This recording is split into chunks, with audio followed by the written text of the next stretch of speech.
Hey there. So I'm going to be starting a new series, or rather, the first series I've actually done on here. Meaning to do it, been neglecting the channel, unfortunately. It's going to be called Retro After Death. It's basically about retro games, or rather, systems who have had a release after their official end of life rather. I'm going by the North American date, of course, being an American myself. The first game is something called Storied Sword.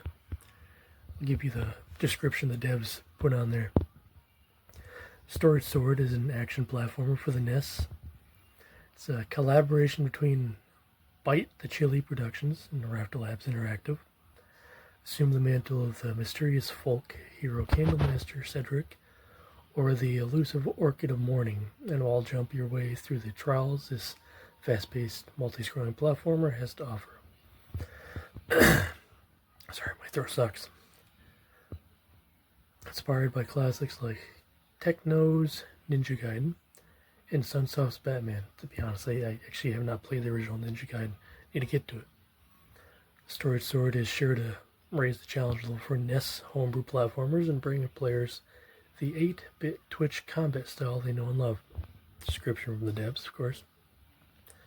But as far as I can tell, the game did have a Kickstarter. It started on April 2nd of 2024 and ran to May 2nd of the same year. Raised a little over 30,000 USD in that time. Officially released for the NES August 27th of 2024. It had a physical edition, but it also had a ROM, which is what I got.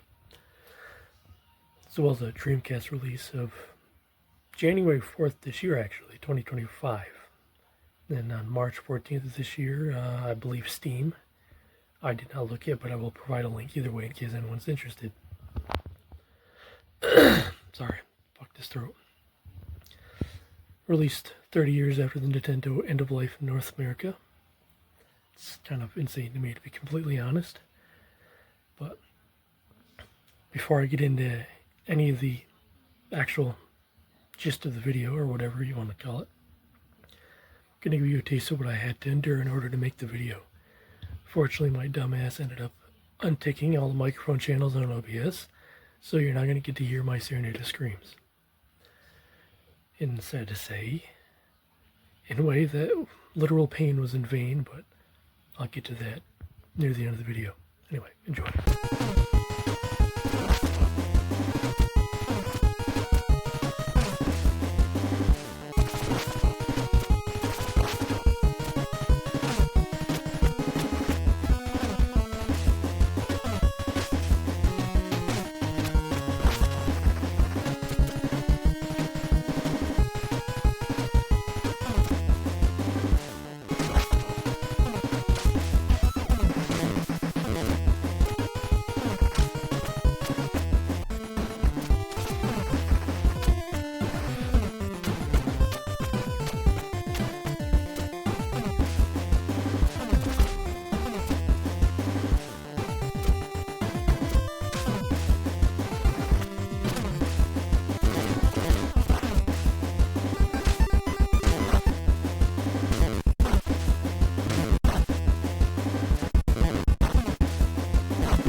Again, popping in, the death count that I was going to put at the beginning of the video was over a minute long, so that was only the first level or two. So I'm going to stop this here and then add the rest to the end of the video. I don't know how long that's going to be yet, so we'll see it when we're there. Anyway, let's continue on. First off, as with any good game, is a good title screen. In my opinion, a good title screen with a good title track is extremely important. As you can see, it's basically as all NES menus were. So the music, well, I'll let you form your opinion on it first.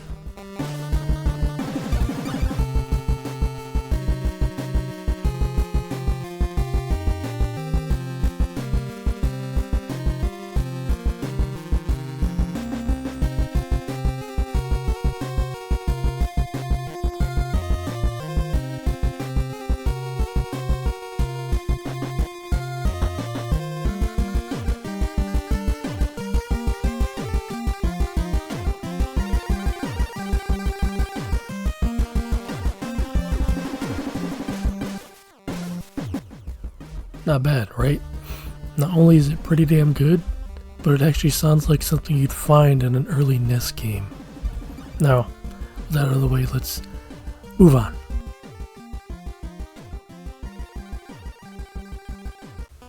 On to the game. Storied Sword does have a little bit of a story, as I stated earlier. When you start up, you get this little book entry, which I thought was pretty neat.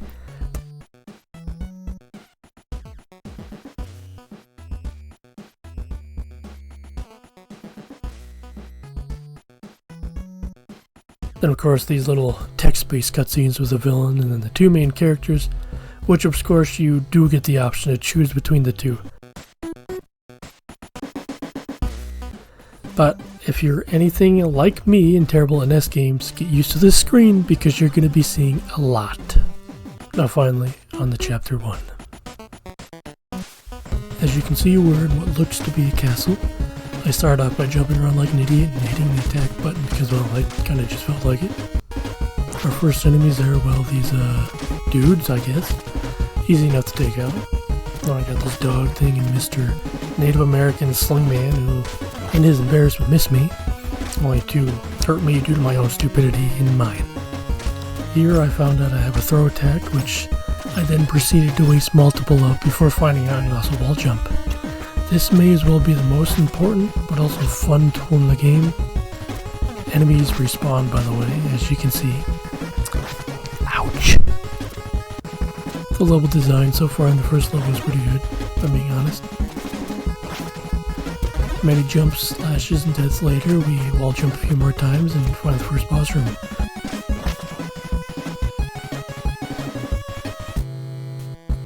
Few idle threats later, and it was on.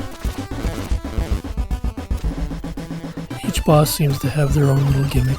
Fatty here throws rocks at you, and it's just your job to dodge them and take them out. Not too hard.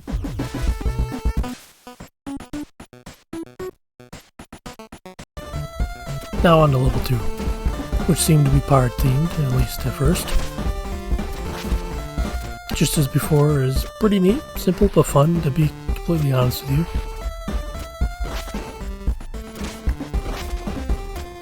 Met these seagulls, and I'll say right now, not a fan.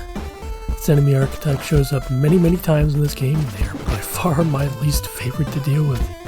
Not far off, of course, we have some spikes. You always go well in games. Totally don't royally screw up, get hit multiple times, then appeal my face. I totally forgot to mention as well earlier, but each level has its own stages which act as checkpoints. So just say that was my saving grace with this game. This tower climb certainly proved that. As well as that, it was also a huge pain in the ass, but honestly it was really fun, I'm not gonna lie. But I'm probably gonna let this part just play out for you and fast forward.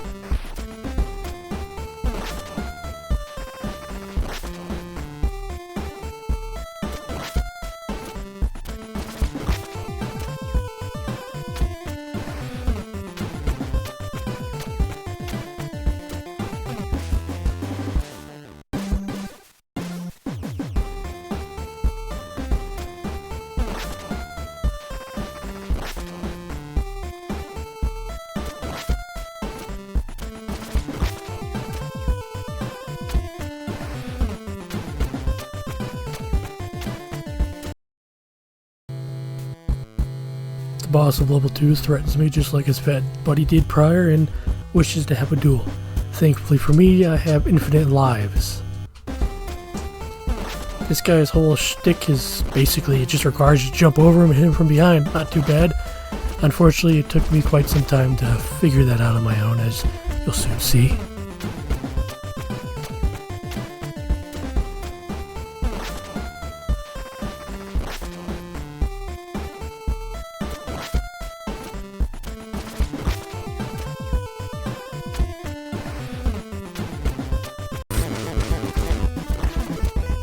And now with him down, it's on to level 3.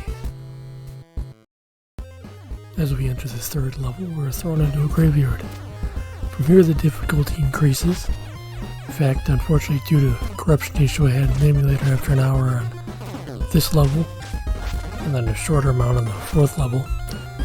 Crashed, corrupted the data, and had to restart. So I'm not doing all that again. So I lowered the difficulty, which you can do in the main menu. Now I don't like lowering difficulties usually. I enjoy a challenge. I suck at these games despite enjoying them greatly.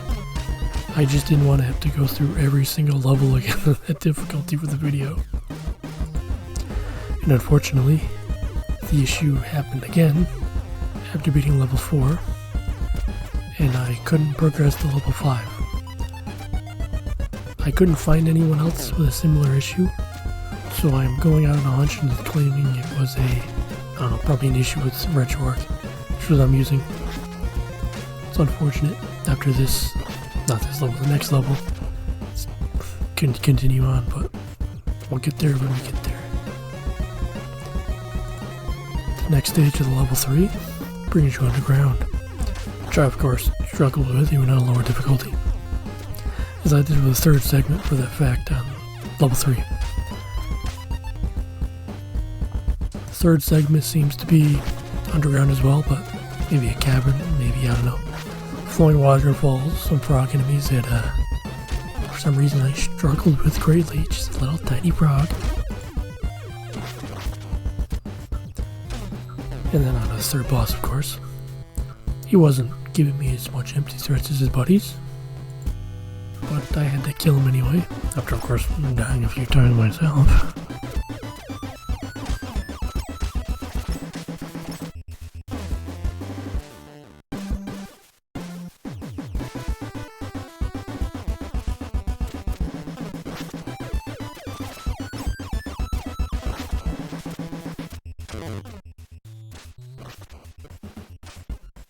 Level 4 starts off with some village that has come under attack. Pretty straightforward. Also some more jumping parts, which range from pretty easy to decently hard, I suppose. And its 3rd segment is a rainforest, maybe. I don't know. All I know is there's plenty of big trees and a ton of jumping. The boss is some woman who is a fetish for throwing shards of glass. Well, good on her, I guess. Firebombs, of course, extra the stage. To be completely honest, I don't actually know what the best way was to defeat her, but I got her.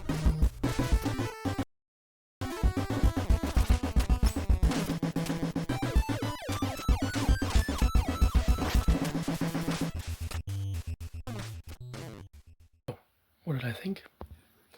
Well, if I'm being entirely honest with you, really enjoyed it. A little disappointed that the emulator decided to keep crapping out before I could finish the last level, or a few. I don't know how much there's left.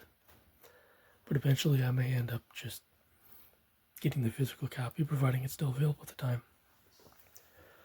I think it really kept the charm. Sound, honestly, difficulty in many NES games. The devs did seem to put their hearts into the project. And honestly, give it a try, please. The devs seem like they really deserve it. I don't really do game reviews. It's not my thing. I don't do ratings. I don't think I can ever do justice. I'm not the best one when it comes to opinions on games. Even though I share a lot with other people that enjoy this or that. Some games I like, people hate. Some games I like, people love. So, this is not the best spot to come for a true rating. Anyway, it's the closest thing to a review or rating you'll get from my videos. Something like that. If you have any complaints or suggestions even, leave them below. I know my editing is very subpar, if that, to say the least. Have a great one. God bless. Just popping in at the very end, I completely forgot I was going to put the rest of the death compilation at the end of the video, but so, you know, if I can fucking speak, here's that for you guys. Enjoy.